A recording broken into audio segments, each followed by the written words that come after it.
Hello everyone, आपका अपने all update channel पर स्वागत है। आशा करती हूँ कि आप सभी लोग स्वस्थ और मस्त होंगे और अपनी तैयारी में लगे होंगे। तो हम राजस्थान की कला एवं संस्कृति में हमारे 3 टॉपिक पूरे हो चुके हैं, दुर्ग, मंदिर और महल। तो आज हमारा चौथा टॉपिक रहने वाला है बावड़िया, जो आपके बार बार परीक्षा में पूछे गए प्रश्न है, आपके टॉप 25 क्वेश्चन है। तो आप इसे टेस्ट के रूप में लगा सकते हैं और मुझे कमेंट करके जरूर बताना आपका क्या स्कोर रहा। तो आइए चलते हैं अपने क्वेश्चनों की तरफ और चर्चा करते हैं अच्छे से विद एग्जाम्पल। तो आज का आपका फर्स्ट क्वेश्चन ये है, राजस्थान में बावड़ी को किस नाम से जाना जाता है। तो बावड़ी को किस नाम से जाना जाता है राजस्थान में? ए कुंड, बी जलाशय, सी सीढ़ीदार कुआं या डी तालाब। तो इसमें आपका करेक्ट आंसर रहने वाला है सी ऑप्शन, सीढ़ीदार कुआं।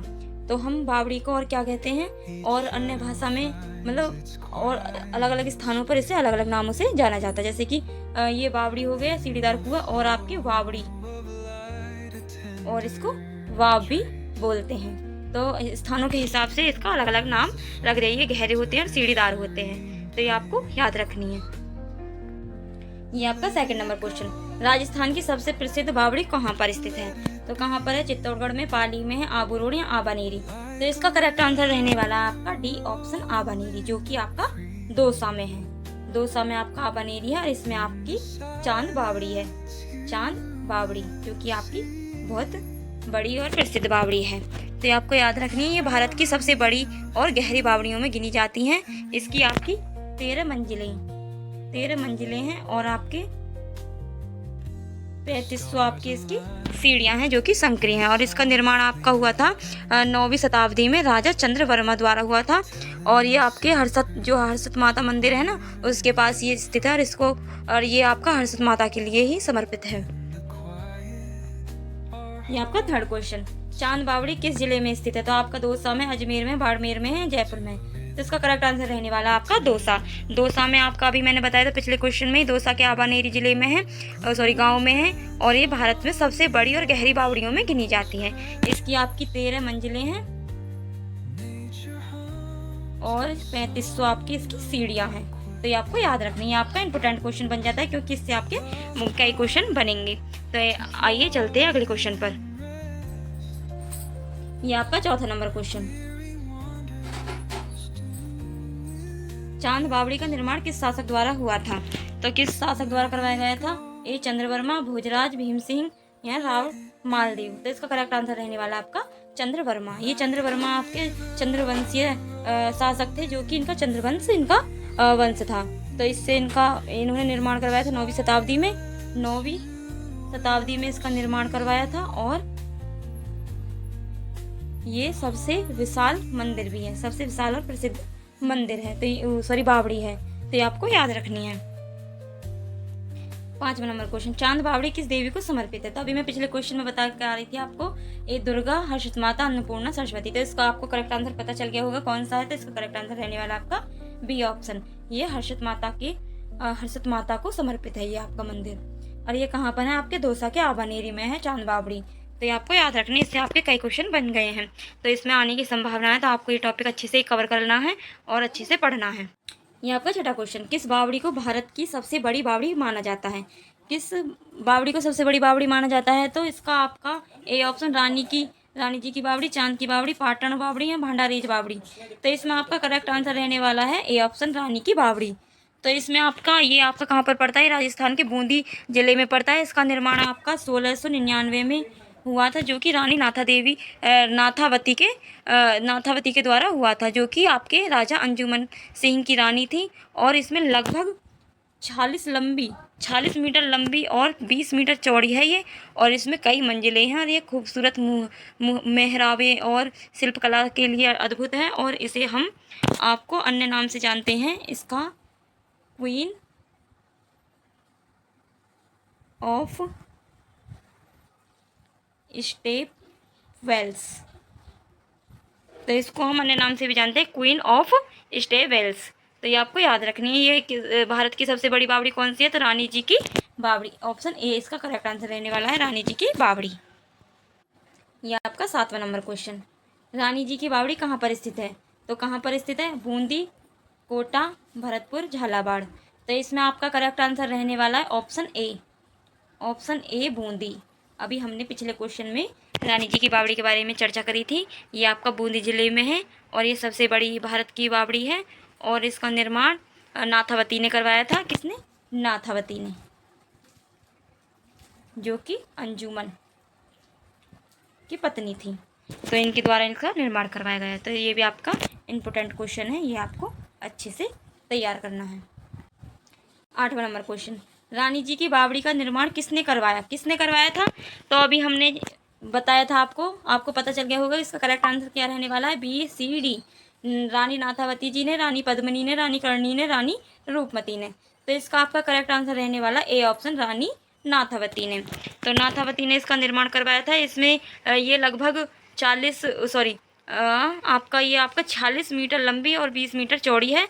ये मैंने अभी आपको पिछले क्वेश्चन में बताया था। ये कई मंजिले की बनी हुई है और ये आपकी सीढ़ी नुमा होती हैं। ये आपकी, इनमें पानी आपका ठंडा रहता है और बहुत दिनों तक ये सुरक्षित। ये गर्मियों में बहुत शीतल जल प्रदान करते हैं क्योंकि इनमें आपका बारिश का यानी कि वर्षा का पानी संचय किया जाता है।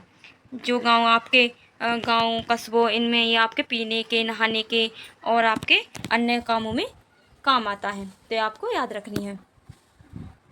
यह आपका 9वां क्वेश्चन, किस बावड़ी को क्वींस स्टेपवेल्स कहा जाता है? तो हमने इसके बारे में भी बताया था अभी। रानी जी की बावड़ी को चांद की बावड़ी, पाटन या मंडोर की बावड़ी। तो इसका करेक्ट आंसर रहने वाला ए ऑप्शन, रानी जी की बावड़ी।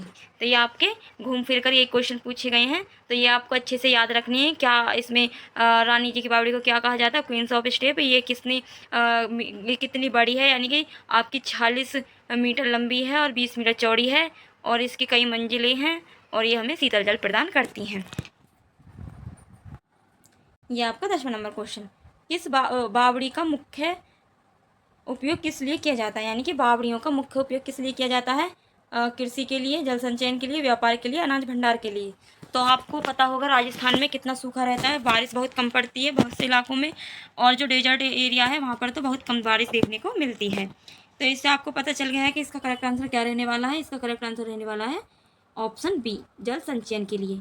यानी कि जल संचयन के लिए मुख्य उपयोग किया जाता है बावड़ियों का। और इसमें जल संचयन में मैं बता दूं आपका फर्स्ट है ये, मतलब आपका 4 प्रकार से यूज़ होता है। नंबर फर्स्ट क्या आता है आपका? जल संचयन। तो इसमें आपका वर्षा का पानी इकट्ठा किया जाता है, वर्षा का जल इकट्ठा करके जो गर्मियों में सूखे मौसम में आपका उपयोग किया जाता है। यानी कि जब आपकी वर्षाएं बंद हो जाती हैं तो आपको गर्मी में ये आपके पीने के, नहाने के, यानी कि अन्य कामों के लिए आपका काम आता है। सेकंड में बता दूं आपको, दूसरा मैं बता दूं आपका पीने का पानी उपलब्ध कराना। यानी कि गांव कस्बों के लोग के, जो मतलब गांव और कस्बों के लोग होते हैं, उन्हें पीने के लिए पानी ये आपके बावड़ियों पर ही निर्भर होते हैं। क्योंकि गांव के जो कुएँ, छोटे छोटे कुएँ नाले होते हैं वो सारे सूख जाते हैं। नाले नहीं कह सकते, कुएँ, और आपके छोटे छोटे जो भी उनके स्रोत होते हैं वो सारे सूख जाते हैं। तो आपके बावड़ियों पर निर्भर रहते हैं। और तीसरा आपका सामाजिक और सांस्कृतिक केंद्र, जिसमें आपको बावड़ियों में सिर्फ, मतलब जो ये बावड़ियाँ ये सिर्फ जल स्रोत ही नहीं है बल्कि लोगों में मिलने जुलने, धार्मिक अनुष्ठान और यात्री मतलब यहाँ पर रुकते हैं। ये उन्हें ठंडी, यानी कि यहाँ पर ठहरते हैं, ये आपके जल के कारण शीतल रहती हैं। तो यहाँ पर लोग, यहाँ यात्री ठहरते हैं। चौथा आपका गर्मियों से बचाव, यानी कि जो बावड़ियों के अंदर तापमान रहता है ना, वो आपका बाहर के तापमान से ठंडा रहता है, इसलिए यहाँ पर लोग आराम करने के लिए आते हैं। तो आपको ये चारों चीज़ें याद रखनी है। आइए चलते हैं अगले क्वेश्चन पर। ये आपका 11वां नंबर क्वेश्चन, राजस्थान की बावड़ियों की वास्तुकला किस शैली में है? तो बावड़ियों की वास्तुकला आपकी है मुगल शैली में, नागर शैली में, द्रविड़ शैली में या पर्शियन शैली में। तो इसका आपका करेक्ट आंसर रहने वाला है बी ऑप्शन, नागर शैली में। तो नागर शैली में आपका ये बावड़ियों का अधिकांश निर्माण हुआ है नागर शैली में वास्तुकला। ये आपके ऊंचे शिखर और आपके कलात्मक तोरण, दरवाजे, ये इनकी विशेषता है। सीढ़ीदार इनकी संरचना है, दोनों ओर सीढ़ियाँ बनी हुई हैं, प्रतिमा है और मंदिर मूर्ति कला है, आपके सुंदर सुंदर इनके अंकन हुए हैं। तो आपको याद रखनी है। चलते हैं अगले क्वेश्चन पर। यह आपका 12वां नंबर क्वेश्चन, राजस्थान की बावड़ियों का निर्माण अधिकतर कहाँ पर हुआ है? तो आपको पता है कि मैंने अभी पिछले क्वेश्चन में बताया था कि वहाँ पर गर्मी ज़्यादा पड़ती है, जैसे कि डेजर्ट एरिया यानी कि मरुस्थलीय जो स्थान है वहाँ पर गर्मी पड़ती है ज़्यादातर। ये आपकी उन्हीं स्थानों पर बनी हुई होती हैं। तो रेगिस्तान क्षेत्र में, पहाड़ी क्षेत्र में, हरे भरे क्षेत्र में, नदी के किनारे। तो इसका करेक्ट आंसर रहने वाला रेगिस्तानी क्षेत्रों में। तो ये आपका जल संकट वाले स्थानों पर ज़्यादातर होता है। मैंने बताया था रेगिस्तान और अर्ध शुष्क क्षेत्र, जहाँ पर आपके पानी की कमी है और पेड़ पौधे कम उगते हैं, और ये आपके गांव कस्बों के बीच पानी आसानी से पी सके, इसलिए ये वहाँ पर निर्मित कराई जाती हैं। और आपके किले और राजमहलों के जो शासक थे वो अपनी सेना को जल उपलब्ध करा सकें, ये इस कारण से रेगिस्तानी क्षेत्रों में इसका निर्माण करवाया गया था। और ये आपके मैं बता दूं, इसकी जो विशेषताएं हैं, मूर्ति कला और अंदर से ये सुंदर होती हैं। देवी देवताओं और अप्सराओं और गणेश पत्थर, मतलब ये उनके लिए प्रसिद्ध है। पत्थरों पर इनकी नक्काशी बनी हुई है, यानी कि अच्छे से ये इनका निर्माण हुआ है। ये आपका 13वां नंबर क्वेश्चन, बूंदी को किस नाम से जाना जाता है बावड़ियों के कारण? तो बावड़ी नगरी, मंदिर नगरी, झीलों का शहर, चमत्कार नगरी। तो इसमें आपको मैं बता दूं, ये आपका ए ऑप्शन बावड़ी नगरी इसका करेक्ट आंसर रहने वाला है। इसमें आपके 50 से अधिक छोटे बड़े बावड़ियाँ बनी हुई हैं, यानी कि 50 से भी अधिक इसमें आपकी बावड़ियाँ बनी हुई हैं, जो कि कुछ छोटी हैं कुछ बड़ी हैं। और इनकी नक्काशी, स्थापत्य कला और आपका जल संरक्षण की अनोखी शैली में बूंदी को विशेष पहचान दी है। यानी कि आपको मैं बता दूं, बूंदी आपका इसकी सुंदरता और इसकी नक्काशी द्वारा बारीकी नक्काशी से बना हुआ है, और स्थापत्य कला यानी कि इसमें मूर्ति बनी हुई हैं और ये सीढ़ीनुमा होती हैं और ये अच्छी शैली में बनी हुई हैं, तो ये आपको याद रखनी है। ये आपका 14वां नंबर क्वेश्चन, इसमें भांडारेज की बावड़ी कहाँ पर स्थित है? तो दौसा में, अलवर में, अजमेर में है या पाली में है? तो इसका आपका करेक्ट आंसर रहने वाला ए ऑप्शन दौसा। दौसा में आपका भांडारेज की बावड़ी है, ये आपके दौसा जिले में है और ये भांडारेज गांव में स्थित है। इसकी विशेषता क्या है? ये लगभग 18वीं शताब्दी में बनवाई गई थी, मानी जाती है। इसकी खूबसूरत राजपूत और मुगल शैली में की झलक झलक दिखती है। तो ये आपको याद रखना है, इसमें क्या है? खूबसूरत दिखती है, राजपूत और मुगल शैली की मतलब सम्मिलित इसमें झलक दिखती है, तो ये आपको याद रखनी है। ये आपका 15वां नंबर क्वेश्चन, इसमें बावड़ियों की किस मौसम में जल की प्रमुख स्रोत रहती है? यानी कि प्रमुख स्रोत कहाँ पर कब रहता है, मतलब कब इसकी जरूरत पड़ती है? तो इसका आपको मैं बता दूं, एक ग्रीष्मकाल में, वर्षा ऋतु में, शीत ऋतु में, बसंत ऋतु में। तो इसका आपको करेक्ट आंसर रहने वाला है ग्रीष्म ऋतु, यानी कि ग्रीष्मकाल। मुख्यतः ग्रीष्म ऋतु में ही इसका यूज़ किया जाता है, क्योंकि गर्मियों में नदी तालाब और छोटे कुएँ सूख जाते हैं, यानी कि जो छोटे छोटे नदी तालाब बने होते हैं वो सारे सूख जाते हैं।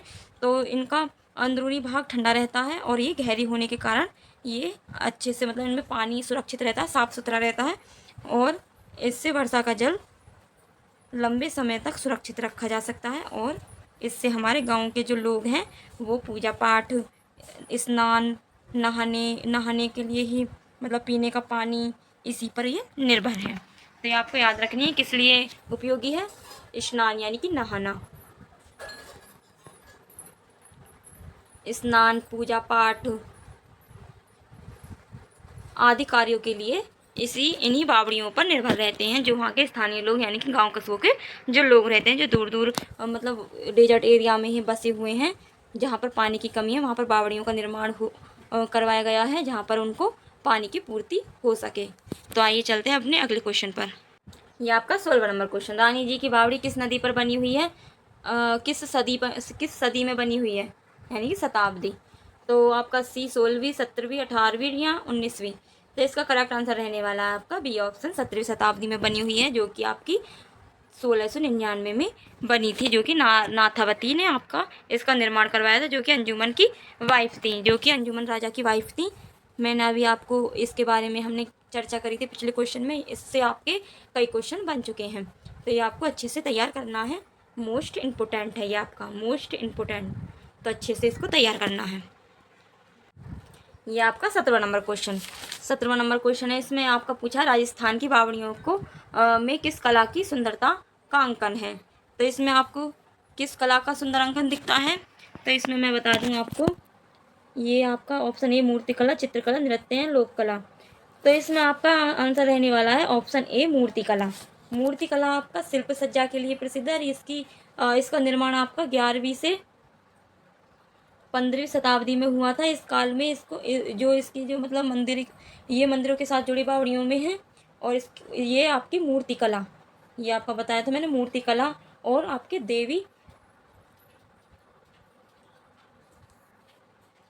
देव प्रतिमा, का सुंदर अंकन है। ये आपको याद रखनी है। इसमें आपको मैं बता दूं, ये आपका शिल्प सज्जा के लिए प्रसिद्ध है। 11वीं से 15वीं शताब्दी में बनवाया था इसको, और इस काल में ये मंदिरों के साथ जुड़ी बावड़ियों में मूर्ति कला है और देवी मतलब जो देव प्रतिमाओं का सुंदर अंकन है। ये आपको याद रखनी है। आइए चलते अपने नेक्स्ट क्वेश्चन पर।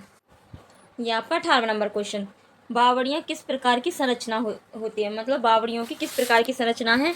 तो इसमें आपका एक सीढ़ीदार कुआं, तालाब, नदी तट, बांध। तो इसका करेक्ट आंसर आपको पता चल गया होगा। पहला ऑप्शन है सीढ़ीदार कुआं, और इसको हम बावड़ी भी बोलते हैं। तो ये आपके सीढ़ीदार कुएं हैं। ये आपके इस तरीके से बनी होती हैं, जैसे कि ये आपकी ऐसे इस तरीके से बनी होती हैं।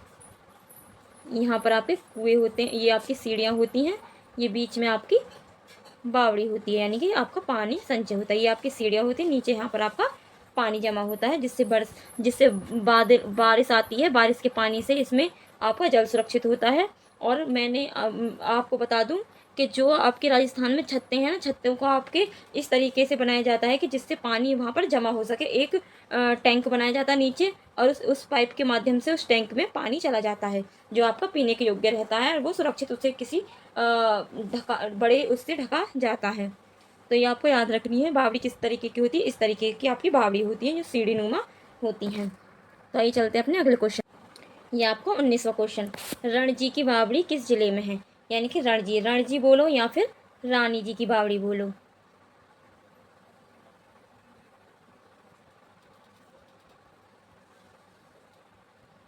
एक बात है। तो ये आपको मैंने बताया था कहाँ पर कौन से ज़िले में है। ए ऑप्शन बूंदी, ये दोनों आपके एक से दे दिए हैं, कोटा, चित्तौड़गढ़। तो इसका करेक्ट आंसर रहने वाला है, कोई सा भी लगा दो, बी लगा दो, ए लगा दो, बूंदी। तो बूंदी इसका करेक्ट आंसर है। रानी जी की बावड़ी कहाँ कौन से ज़िले में है, तो बूंदी में, जिसको हम रानी जी की बावड़ी भी कहते हैं। इसका निर्माण किसने करवाया था, नाथावती ने। तो ये आपको याद रखनी है। आइए चलते हैं अपने अगले क्वेश्चन। ये आपका 20 नंबर क्वेश्चन, बावड़ी निर्माण की परंपरा किस काल से जुड़ी हुई है। तो बावड़ी काल की परंपरा किस काल से जुड़ी हुई है, तो मैं बता दूं आपको, ये आपका गुप्त काल, मध्यकाल, वैदिक काल या आधुनिक काल। तो इसमें आपका करेक्ट आंसर रहने वाला है वैसे इसका बी ऑप्शन, मध्यकाल। लेकिन इसमें आपका प्राचीन काल दे नहीं रखा। प्राचीन काल यानी कि प्राचीन काल से ही इनका निर्माण, इनकी प्रथा चली आ रही है। ये आपकी 7वीं शताब्दी से 18वीं शताब्दी से बनी हुई हैं। तो बावड़ी की निर्माण की परंपरा कहाँ से चली आ रही है, प्राचीन काल से ही आपकी बावड़ियों की निर्माण की कला चली आ रही है। तो ये आपको याद रखनी है। इसमें आपका मध्यकाल रहने वाला है, क्योंकि आपका इसमें प्राचीन काल नहीं दे रखा। तो आइए चलते अपने नेक्स्ट क्वेश्चन पर। ये आपका 21वां क्वेश्चन, राजस्थान की बावड़ियाँ किस कारण महत्वपूर्ण यानी कि अधिक महत्वपूर्ण थी। तो खेती के लिए, जल संकट के लिए, व्यापार के लिए, पर्यटन के लिए। तो इसका करेक्ट आंसर रहने वाला है आपका बी ऑप्शन, जल संकट के लिए। क्योंकि राजस्थान में पानी की कमी है, सूखा पड़ता है मरुस्थलीय स्थानों पर। तो ये जल संकट के निवारण के लिए इनका निर्माण करवाया गया था। ये बहुत महत्वपूर्ण और अधिक महत्वपूर्ण मानी जाती है, क्योंकि इन बावड़ियों से गाँव और कस्बों के लोग अपनी स्थानीय रहन सहन को चला रहे थे। तो ये आपको याद रखनी है। गांव कस्बों के लोगों को पानी की ज़रूरत होती है, तो वो इनसे अपनी पूर्ति करते हैं, स्नान के लिए, कपड़े यानी कि अपने गृह कार्यों के लिए इसे यूज़ में लेते हैं। तो ये आपको याद रखनी है। सीढ़ी नुमा, आपको पता है सीढ़ी नुमा होती हैं, और ये डिज़ाइन वाली भी होती हैं। ये आपका 22वां नंबर क्वेश्चन, किस बावड़ी को 13 मंजिल और 3500 सीढ़ियाँ हैं, यानी कि किस बावड़ी में 1300 मंजिल हैं और 3500 सीढ़ियाँ हैं। तो आपको इसका करेक्ट आंसर पता चल गया होगा, ए ऑप्शन, बी, सी या डी। तो इसका करेक्ट आंसर है चांद बावड़ी। चांद बावड़ी में आपकी 13 मंजिलें हैं और 35 आपकी सीढ़ियाँ हैं, 35 तो आपकी संकरी सीढ़ियाँ हैं। तो ये आपका इम्पोर्टेंट क्वेश्चन है, ये आपको अच्छे से तैयार करनी है। तो आइए चलते अपने अगले क्वेश्चन पर। ये आपका 23वां नंबर क्वेश्चन, ये आपका 23वां नंबर क्वेश्चन, रानी जी की बावड़ी यूनेस्को की सूची कब जोड़ा गया। तो 2010 में, 2013 में, 2015 में, 2020 में। तो इसका करेक्ट आंसर है आपका 2013 में। तो आइए चलते अपने नेक्स्ट क्वेश्चन पर। ये आपका 24वां नंबर क्वेश्चन, राजस्थान की बावड़ियों में देवी देवताओं की प्रतिमाएं किस रूप में मिलती हैं। तो ए मूर्तियों के रूप में, चित्रित रूप में, धातु प्रतिमा के, या कोई नहीं। तो इसका करेक्ट आंसर है आपका ए ऑप्शन, मूर्तियों के रूप में। तो आइए चलते अपने अगले क्वेश्चन पर। ये आपका 25वां नंबर क्वेश्चन। तो बावड़ी शब्द किस शाब्दिक अर्थ है, यानी कि बावड़ी शब्द का क्या शाब्दिक अर्थ है। तो इसका कुआं है, सीढ़ीदार कुआं है, तालाब है, जल मंदिर है।